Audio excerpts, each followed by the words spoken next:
In the 87th episode of the A.S.A.P Tech News, we talk about the new ASRock X670E motherboards, the new NZXT H7 cases, Lexar announces a new 2GB per second external SSD, and Cooler Master launches 2 new curved monitors. We start with the new X670E ASRock motherboards, presented at Computex 2022. These 3 motherboards are the X670E Taichi Carrara, X670E Taichi, and the X670E Pro RS. The X670E Taichi Carrara and the X670E Taichi are essentially the same motherboard, using the same PCB and the same heatsinks. However, the main difference is the design of the before-mentioned heatsinks. The Taichi Carrara is a special edition, as you'd guess from the look of the marble design of the heatsinks. This motherboard is made to celebrate the 20th anniversary of the ASRock as a company. Apart from that, both motherboards use PCIe 5.0x16 slots, which share the 16 PCIe 5.0 lanes from the CPU. A total of 4 M.2 SSD sockets are hidden behind the large heatsinks on the lower part of the motherboard, and the usual features found on high-end motherboards, such as a 2-digit post display, onboard power and reset buttons, and of course RGB LEDs. The X670E Pro RS is a cheaper motherboard which uses the same socket as the previous 2. This model has only a single PCIe 5.0x16 slot, while the other 2 PCIe slots are PCIe 4.0x1 slots. The main M.2 socket is a PCIe 5.0 M.2 socket, with the other sockets being PCIe 4.0 and one single being PCIe 3.0x2.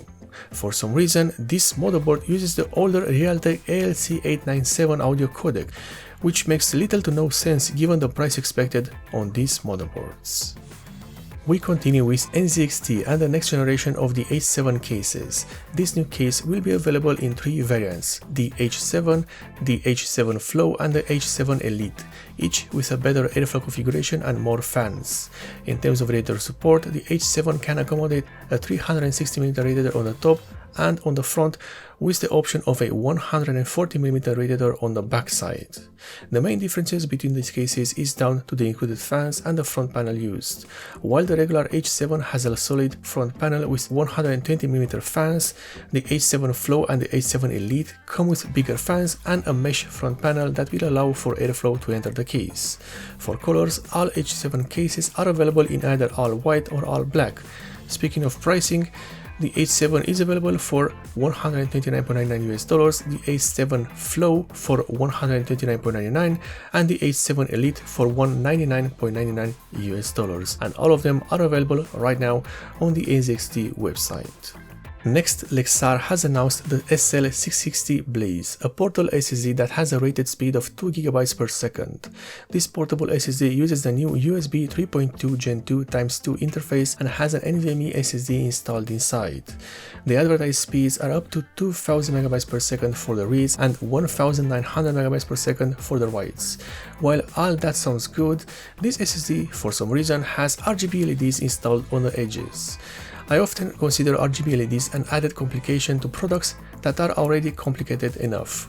The SL660 Blaze is available in 2 storage variations, 512GB and 1TB. The 512 model has a price of $129.99, while the 1TB model has a price of $199.99. And finally, Cooler Master has launched the GM series curved monitors, with only 2 models available right now: the GM27-CFX and the GM34-CWQ ARGB. The GM27FQX runs at a 240Hz frame rate with a 0.5 millisecond response time, while the GM34CWQ ARGB runs at a 144Hz frame rate with 0.5 milliseconds of response time.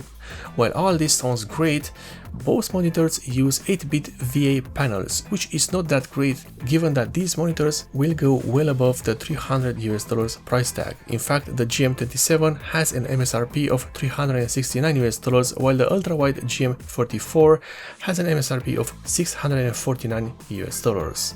How good this price is for these monitors, it's up to anyone's debate.